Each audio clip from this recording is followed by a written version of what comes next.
জীবনে চলার পথে কত ধরনের সংকটই না আমাদের বশীভূত করে। আর্থিক সংকট, বেকারত্ব, কাজের অভাব, সামাজিক মর্যাদাবোধ, আরও কত কি। কিন্তু আজ আমরা এমন এক উদ্যোক্তার গল্প শুনব যিনি শূন্য থেকে শুরু করে সফল হয়েছেন। এমকম পাশ করে যিনি কর্মজীবন শুরু করেছেন একজন হকার হিসেবে, রাস্তার পোস্টার বিক্রেতা থেকে দেশের অন্যতম প্রিন্টিং ব্র্যান্ড তৈরি করেছেন। বলছি আজাদ প্রোডাক্টসের চেয়ারম্যান আবুল কালাম আজাদের কথা। তার সময়ের প্রযুক্তিগত পরিবর্তন বুঝে তৈরি করেছেন দেশের প্রথম ভিউ কার্ড ব্যবসা। দর্শক, আমরা এমন সময়ে আবারও আবুল কালাম আজাদকে শুনব যখন এই প্রজন্মের প্রযুক্তিগত রূপান্তর চলছে। কিভাবে আমাদের তরুণরা আবুল কালাম আজাদের জীবন থেকে এই সময়ের প্রযুক্তিকে বুঝতে পারে, সেটি এবারের দেশ বাণিজ্যের আলাপের প্রয়াস।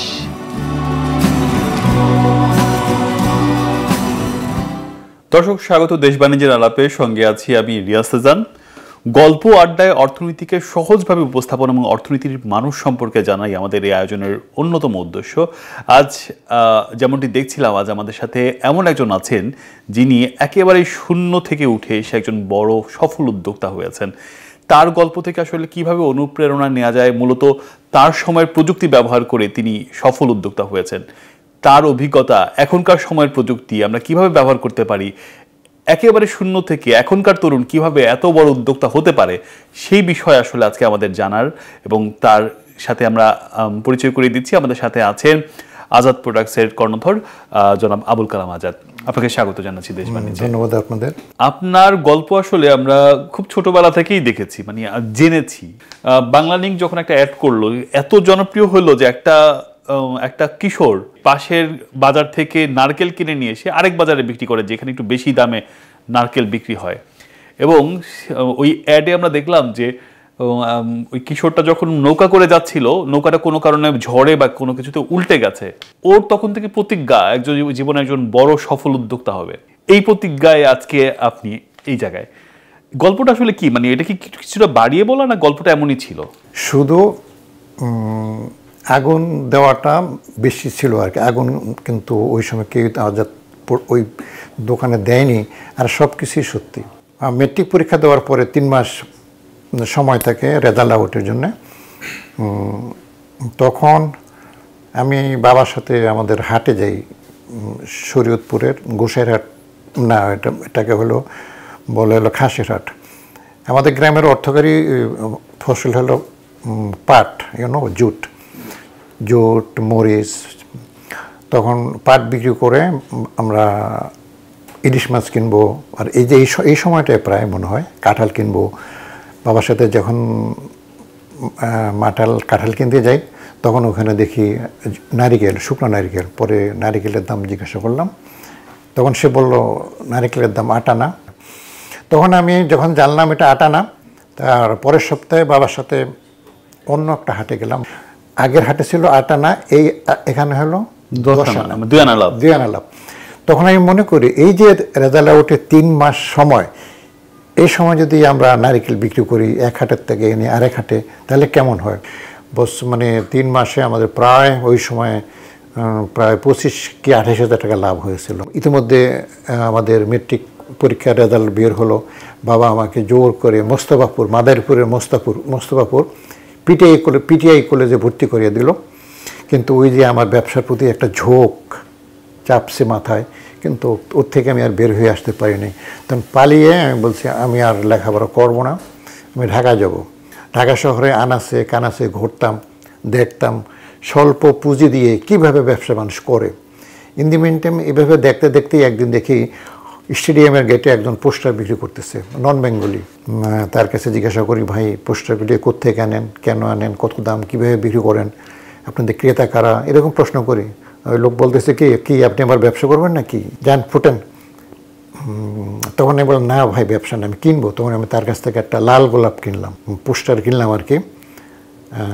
এবং আমি আরেকদিন গেলাম ওইখানে, যে দেখি তার এক বন্ধু আসছে তার এখানে, মানে তারা নন বেঙ্গলি আর কি। ক্লাবে 10 টাকা করে কিনা হলা 20 টাকা ব্যস্ত সোস, বহুত কামাইতো সোস, চা খিলা। তখন আমার মাথায় আসলো 10 টাকায় কিনা 20 টাকা লাভ করে, ডাবল লাভ। এই ব্যবসাটা করলে কেমন হয়। আমি আবার গোয়েন্দার মতো তার পিছনে লেগে গেলাম, সে কোত্থেকে পোস্টারগুলি আনে, কোথায় থাকে। এইভাবে একদিন যাওয়ার সময় তাকে ফলো করলাম, তাকে ফলো করে জজকোট আছে ওইখানে দেখি ওনার বাসটা থামলো, থামার পরে সে নামলো, দেখি জাহাঙ্গীর গ্লাস হাউস নামে একটা পোস্টারের দোকান, ওইখান থেকে এসে পোস্টার কিনে।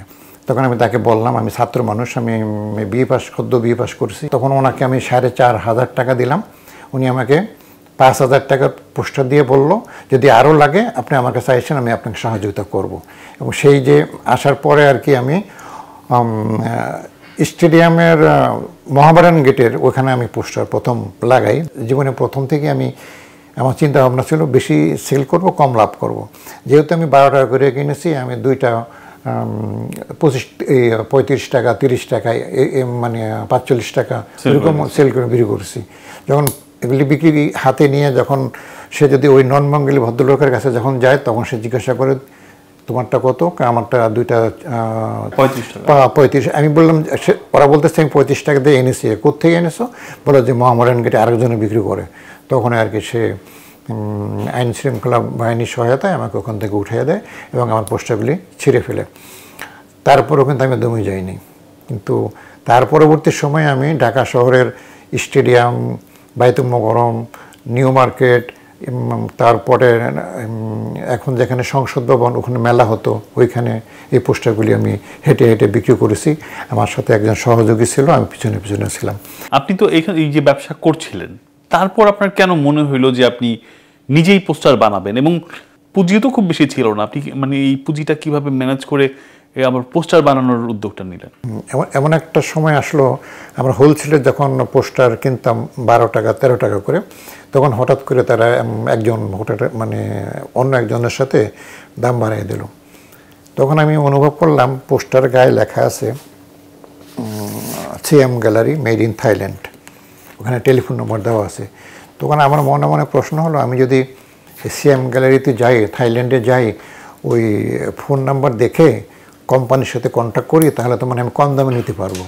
তাই ভাবলাম তাহলে বিদেশে যেতে হলে তো আবার পাসপোর্ট লাগে, তোর পাসপোর্ট কেমনে করব, কীভাবে করব, বহু চিন্তা ভাবনা করে শেষ পর্যন্ত পাসপোর্ট হলো। বিদেশে গেলাম, ওই সিএম গ্যালারিতে গেলাম, হোটেলে গেলাম, হোটেল থেকে ওই নাম্বারে ফোন দিলাম, যাই দেখি ওইখানে এই পোস্টার যেটা আমরা 12 টাকা কিনতাম এখানে, তখন ওখানে যাই দেখি মাত্র 3.5 বাত, বাংলাদেশের 2 টাকা 2.5 টাকা না, হ্যাঁ ওরকমই আর কি। কিন্তু ট্যাক্স সব কিছু বিমান ভাড়া দিয়ে 8-9 টাকা পড়তো আর কি। ঠিক সেভাবেই আর কি আমার চিন্তা ভাবনা, আমি যদি ব্যাংকক থেকে এই পোস্টারগুলি আনি তাহলে মনে আমার বেশি লাভবান হব। যাই ভাবনা ঠিক সেভাবে আমি কাজ করেছি এবং সফল হয়েছি। আমার ধারণা হলো যে ডালাস ডাইনেস্টি, ফুটবল, এরাদের পোস্টার এত বিক্রি হয়, আমরা যদি আমাদের দেশের তারকাদের পোস্টার ভিউ কার্ড তৈরি করি তাহলে কিন্তু মনে হয় অনেক চলবে। সেই অনুযায়ী এরকম ভাবতেছি, আবার ভাবতেছি এটাও আমি আফজাল হোসেনের কাছে কেমনে যাব, সুবর্ণের কাছে কেমনে যাব। পাশে ছিল রফিক নামে আরেকটা ছেলে, ও হলো ম্যাগাজিন বিক্রি করতো, রফিক ম্যাগাজিন বিক্রি করতো। তখন একদিন ম্যাগাজিনে দেখি তারকালোক আরিফিন বাদল ভাইয়ের, তারকালোক সম্পাদক আরিফিন বাদলের তারকালোকের প্রস্তুতি দেখি আফরোজা ফিজিসের ছবি, ভিতরে দেখি রাজ্জাক ফ্যামিলি, আফজাল, সুবর্ণা, শিমুসা, অনেক এই যে ছবি। তখন আমি ভাবলাম এই যে পত্রিকার মালিক, এর সাথে যদি আমি যোগাযোগ করি তাহলে ওনাদের কাছ থেকে আমি ছবি পেতে পারি। কিন্তু আমি ঠিক সেভাবে যোগাযোগ করলাম, সাহস করে গেলাম। তখন তারা যখন যোগাযোগ করার পর আমাকে অনুমতি দিল এবং আমি ওই ছবিগুলি প্রথমেই ব্যাংকক থেকে প্রসেস করে নিয়ে আসি বাংলাদেশে।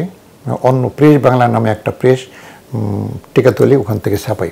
ওইখান থেকেই আর কি বাংলাদেশের ভিউ কার্ড নামে একটা সাবজেক্ট তৈরি হয়।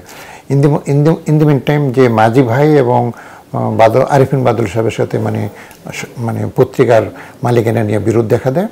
তখন মাঝি ভাই বাদল ভাইয়ের সাথে বিরোধ দেখার পরে মাঝি ভাই কী করলো, ওই সময় জনপ্রিয় পত্রিকা ছিল চিত্রালী, বিচিত্রা, অন্যান্য পত্রিকায় মানে আমার বিরুদ্ধে বাংলাদেশে আমি অবসংস্কৃতি আমদানি করছি ভিউ কার্ডের মতো একটা সাবজেক্ট নিয়ে, হ্যাঁ এরকম মানে নিউজ করে দিল।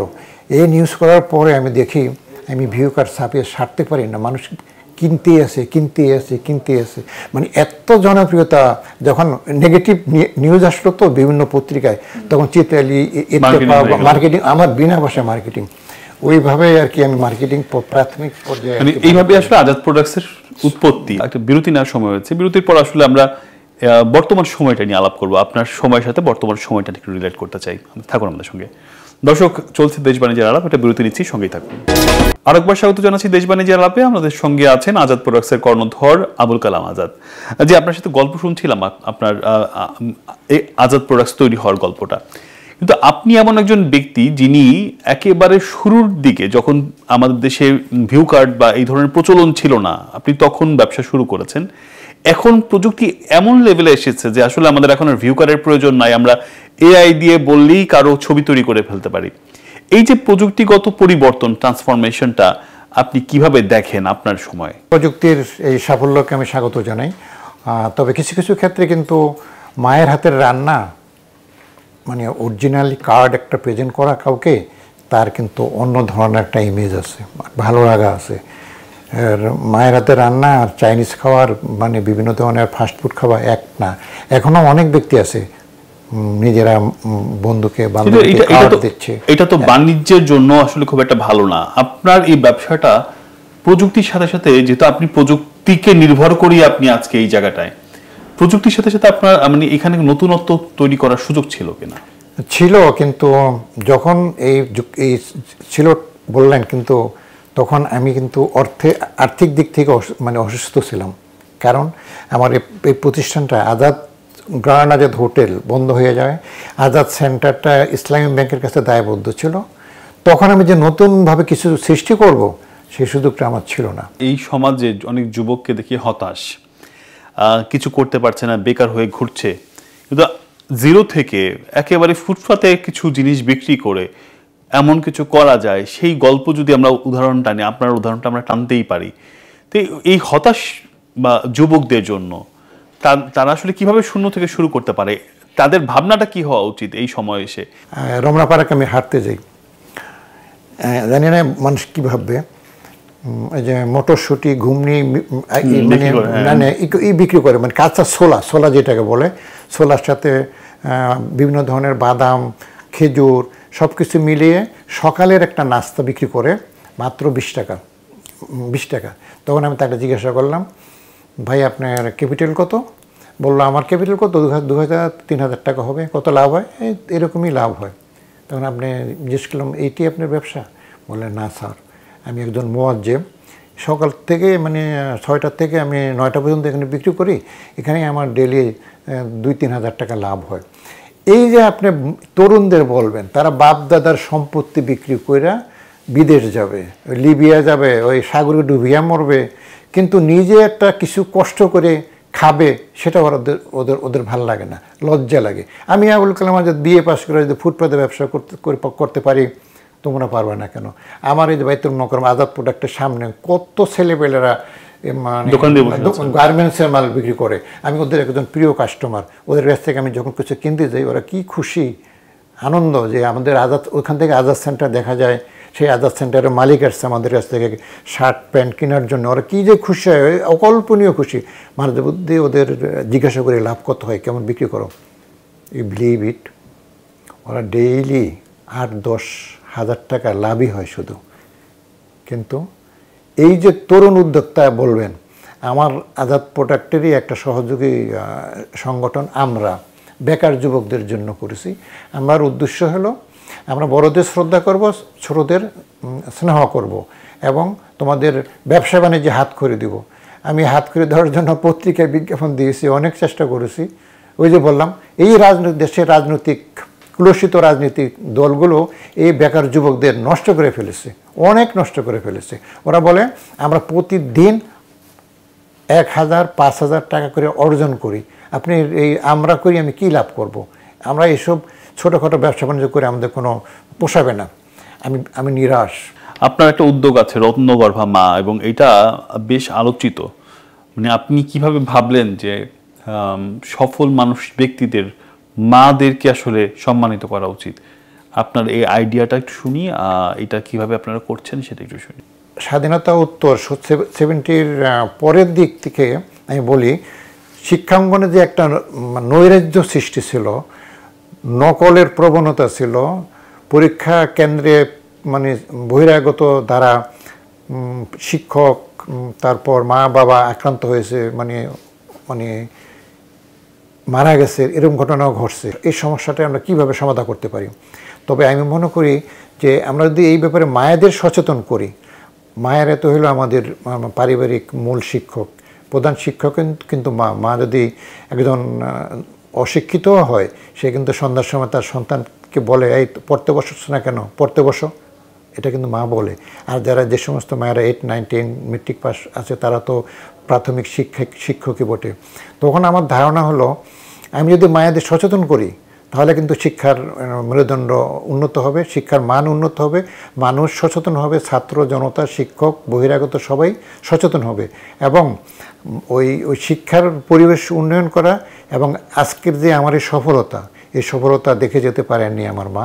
তাই মায়ের প্রতি ভালোবাসা, দেশের সার্বিক শিক্ষা প্রসারে নেপথ্য শক্তি মায়েদের আরও সচেতন করার মানুষই কিন্তু আমার এই রত্নগর্ভা মা অ্যাওয়ার্ড উদ্যোগ গ্রহণ করি। আপনার পরিবারের গল্পটা একটু সংক্ষেপে শুনতে চাই। আপনার পরিবারের কারা আছেন? আমার ওয়াইফ বিলকিস জাহান, সে অত্যন্ত সাধারণ, আমি মনে করি ভাগ্যলক্ষ্মী তার মাঝে বিরাজমান। আমার ওয়াইফ কখনোই আমার কাছ থেকে 10,000 টাকার 5,000 টাকার গয়নাও চায় নাই, কাপড়ও চায় নাই। সে আমার 3টা সন্তান, 3জনই পোস্ট গ্রাজুয়েট। আমার ওয়াইফও একজন রত্নগর্ভা মা, কিন্তু তার সন্তানরা সবাই মেধাবী। আমরা শেষ করবো, আসলে আপনি তরুণদের জন্য সংক্ষেপে ছোট করে একটা সাজেশন দিবেন কিনা আপনার জীবনের অভিজ্ঞতা দিয়ে? তরুণরাই কিন্তু ভবিষ্যতের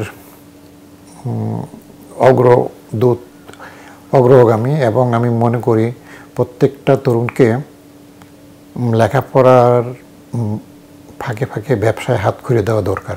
প্রয়োজনে আমার কাছে আসো, আমি তোমাদের অনেক ধরনের সহায়তা করব। জি, অনেক ধন্যবাদ। আমরাও চাই দেশের তরুণরা এগিয়ে যাক, উদ্যোক্তা হোক, এবং তারা যেমন নিজেরা স্বাবলম্বী হবে, তাদের হাত ধরে বাংলাদেশ স্বাবলম্বী হবে। আপনাকে ধন্যবাদ, দেশ টিভিকে ধন্যবাদ।